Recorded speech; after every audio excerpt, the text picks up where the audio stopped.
Bueno, les doy la bienvenida, como decía recién, entrar en contacto con otros seres, entrar en contacto conmigo misma. Para entrar en contacto tengo que generar determinadas condiciones, ¿no? Determinadas condiciones. Bueno, el encuentro de hoy es una invitación a poder conectarnos con nosotras mismas y con los demás, así que les doy la bienvenida. Va a ser un tiempo corto e intenso, el cual vamos a compartir. La motivación es poder ofrecer a la comunidad este, una pausa restaurativa, un momento de reconexión con vos misma, de centramiento, y en tanto este centramiento, ¿sí? Poder conectar con el entorno, ya que si yo estoy descentrada o chingada, desde ahí también conecto con el entorno, ¿sí? Entonces, en tanto yo cultivo mi bienestar integral, también esto va a ser fractal en mi mundo, ¿sí? Entonces, comenzar a ser conscientes de esto y comenzar a ser agentes de cambio, en tanto multiplicar bienestar. Cuando yo cultivo mi bienestar integral, también mi entorno se va a ver beneficiado de esto, ¿sí? Así que vamos a por eso. Subiendo la apuesta un poco más, es generar hábitos para cultivar nuestro bienestar. Así que la idea es regalarles una experiencia y unas preguntas para comenzar a repensarnos. Por lo pronto, contarles que las técnicas sobre las cuales trabajo es una integración del yoga de la voz, que viene de la tradición de la India, con el trabajo de prácticas somáticas y de voice healing, que vienen de la tradición occidental. Entonces tenemos una suerte de integración de prácticas de Oriente y Occidente que generan un sistema de trabajo del cual soy la creadora, que se llama soltar la voz con técnicas de la India. Soltar la voz abre la perspectiva de la voz desde lo multifacético, ¿sí? Con todos los aspectos que nos podamos imaginar y percibir de la voz, desde la voz como instrumento de armonización, hasta la voz de cómo me trato yo a mí misma, cuánto valor le doy a mi propia voz, cuánto espacio tiene mi propia voz y qué es lo que sucede con los espacios internos. Y vamos a comenzar a repensarnos un poquito en este sentido. Tenemos espacios internos que son variables. Comenzar a reconocer la variabilidad de los espacios internos es una práctica muy importante, es un comenzar a revelar. Revelar en el sentido fotográfico de la palabra, de llevar de la oscuridad a la luz, ¿sí? Revelar aquellos lugares que no están en conciencia. Por ejemplo, la parte de adelante de mi cuerpo suele tener plena conciencia. ¿Por qué? Porque la veo, porque me toco, ¿sí? Mi parte de adelante. Ahora, la parte de atrás, no tanto, ¿no? Es como que no hay mucho registro de mi atrás, a menos que me duela, ¿sí?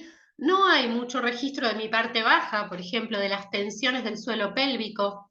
Tampoco hay mucho registro, a menos que exceso de tensión habite allí. Y si hay mucha molestia, bueno, voy a registrarlo. Pero si no, aquello que no está en mi visión, suelo no registrarlo.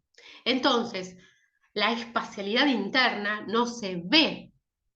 Un cuerpo que, por ejemplo, está encorvado y que ocupa poco espacio, está reducido en su espacialidad interna, pero yo una mala postura la puedo ver. La tensión interna no la puedo ver. Es un proceso propioceptivo, es decir, utilizando palabras simples, es sentirse. Pero ahora, ¿qué sucede con este sentirnos? A veces las demandas excesivas del exterior y sobre todo en las mujeres, ¿sí? En donde somos multidemandadas por diferentes frentes, ¿sí? El laboral, el personal, el familiar, etcétera, etcétera. Entonces, las demandas del exterior, ¿qué hacen? Que yo tenga que estar al servicio de el afuera. Y cuando la demanda es mucha, el modo de poder responder a esta demanda del exterior es aquietando y o silenciando el registro de lo propio, porque no puedo prestarme atención a mí y estar atenta a lo que el entorno demanda. Y cuando la demanda es muy intensa, ¿qué empieza a pasar? En mi intención de ser aceptada, de ser querida, de ser valorada, comienzo a postergar mis propias necesidades en función de asistir a los demás, ¿sí? Y entonces, ¿qué pasa? Comienzo a silenciar mi propio cuerpo. Comienzo a anestesiar mi registro, mi propio sentir, comienzo a desconectar. Acá en el cuello pasa algo y desconecto. Toda la energía en la cabeza, todo el foco en el afuera. ¿Y quién se ocupa de mí misma?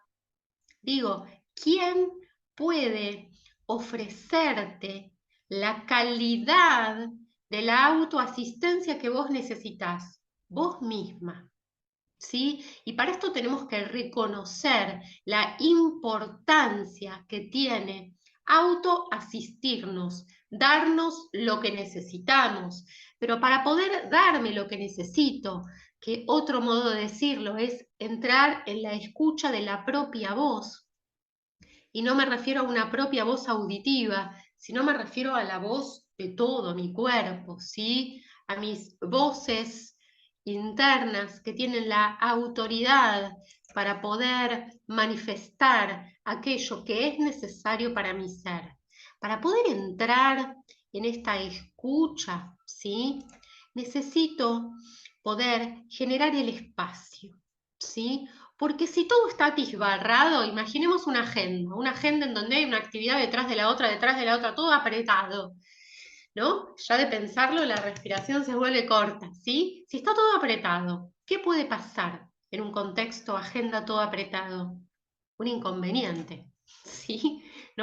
No hay espacio para que otra cosa suceda si está todo apretado y atibarrado. En el cuerpo sucede lo mismo. Si hay exceso de tensión, no circula. ¿Sí? ¿Y qué es lo que no circula? No circula la energía psicoemocional, no se activan los procesos de restauración, porque si mi cuerpo está todo el tiempo en un sistema de alerta y de defensa, con un nivel muscular más alto del necesario, porque mi sistema interpreta que todo es una amenaza. Entonces, si yo vivo desde este lugar, con este exceso de tensión, no hay posibilidad de activar los procesos de restauración. ¿Por qué? Porque mi cuerpo primero va a intentar apagar el incendio, si es que hay un incendio. Si hay una emergencia, hay un incendio. Entonces, una cosa es funcionar desde la urgencia y otra cosa es funcionar desde lo importante. Para poder ocuparnos de lo importante tenemos que salir de lo urgente, ¿sí? Salir de lo urgente significa entrar en otro estado mental para poder ocuparme de lo que mi cuerpo realmente necesita, ¿sí? Para poder darme cuenta de lo que necesito es principal entrar en escucha, ¿sí? Bien, muy bien. Y entonces, y dado toda esta circunstancia, ¿por dónde empezamos? Bueno, comenzamos primero reconociéndolo, que los espacios internos cambian, que a veces tengo el nudo en la garganta y a veces no, que a veces tengo la panza dura de tensión y a veces no, que a veces mi mandíbula está hecha una roca y que una mandíbula tensa no es solamente una mandíbula tensa. ¿Sí? Una mandíbula tensa va a repercutir en tu respiración, va a hacer que tu respiración sea más superficial. ¿Por qué? Porque una mandíbula tensa no va a permitir que el diafragma se mueva. Y un diafragma que está quieto, ¿sí? Va a hacer que yo solamente pueda respirar con la parte alta del pulmón, limitando considerablemente mi capacidad respiratoria, ¿sí? Pasando de lo que podría ser una respiración oxigenante a una respiración corta y superficial, Sí, bueno, me podés decir, pero yo con eso vivo. Claro, claro que sí. La respiración automática sin duda nos permite vivir. De hecho, es la que la mayoría de las personas adultas tienen.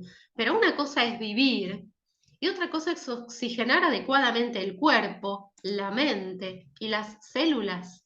Es muy diferente. No es un pequeño detalle, algo accesorio, es fundamental. Es fundamental oxigenar el cuerpo. Sigue entrando gente, entonces a veces mi mente se distrae con esto. Es fundamental reconocer que una cosa es la respiración automática, que otra cosa es la respiración oxigenante, que hay variabilidad en los espacios internos, que hay variabilidad en las tensiones internas y que lo que le das a tu respiración es lo que le das a tu voz. Quiero decir, si tu respiración es corta, es superficial, es insuficiente, eso es lo que tiene tu voz para sonar, no tiene más. Y entonces, si vos respiras corto, superficial, cortito, en el intento de sonar, ya sea voz hablada o voz cantada, en el intento de llegar cuando no tenés un buen soporte, ¿qué vas a hacer? Vas a forzar involuntariamente, ¿sí? Entonces, por eso es tan importante trabajar sobre la respiración, sobre la espacialidad interna, para que los procesos de restauración se activen, para salir de la cabeza, básicamente, y poder encuerpar y poder autoasistir a través de la biología de mi cuerpo para poder estar mejor, porque muchas veces la respuesta no está en seguir buscando a través de la mente, sino justamente en salir de la mente, ¿sí? Generar otra biología, generar un cambio en mi propio estar, que me va a generar un cambio en mi sentir y en mi perspectiva y en mi modo de vincularme conmigo misma y con los demás. ¿Sí? Bien. Si hay exceso de tensión, te contaba que la energía no circula, ¿sí? En India lo llaman prana y lo traducen como energía vital. La energía vital es como la vibración, necesita espacio para moverse. Si no hay espacio, no se mueve, ¿sí? Y te voy a dar un ejemplo. Acá tengo un cuenco, ¿sí? Es un cuenco de tamaño mediano, míralo en comparación con mi cabeza. Yo el cuenco lo sostengo con mi mano, con el grado de tensión justo y necesario para que el cuenco no caiga, ¿sí? Si yo pongo mi mano muy flojita, el cuenco se va a caer. Entonces necesito un grado de tensión justo y necesario que lo puedo llamar el grado eutónico, ¿sí? El grado ideal para poder sostener.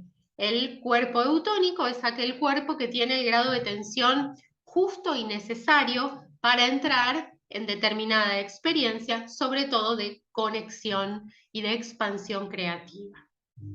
Sostengo el cuenco, doy un golpecito y el sonido reverbera, ¿sí? Es decir, la frecuencia vibrante se expande en el tiempo, dura determinada cantidad, aún yo escucho que siga reverberando. Bien, ahora, si yo agarro el cuenco con exceso de tensión, ¿sí? Si lo aprieto, el mismo golpe, ¿qué hace? Que la vibración no pueda expandirse, no reverbera. ¿Por qué? Porque hay exceso de tensión. Si yo suelto el exceso de tensión, la frecuencia vibracional se activa, ¿de acuerdo? Y puede desplegarse. Exactamente lo mismo pasa en tu cuerpo. Si hay exceso de tensión, la vibración, el prana y la energía vital no circulan. Por eso, y el primer gran paso es trabajar sobre el cuerpo eutónico, es decir, un cuerpo que tenga el grado de tensión justo y necesario, que no esté atisbarrado de tensión, porque desde acá no va a circular. ¿De acuerdo? Así que este es nuestro primer gran paso, nuestro primer gran comenzar a reconocer. Y para esto las voy a invitar a que pongan el cuerpo, ¿sí? Bien, así que vamos a empezar con la práctica.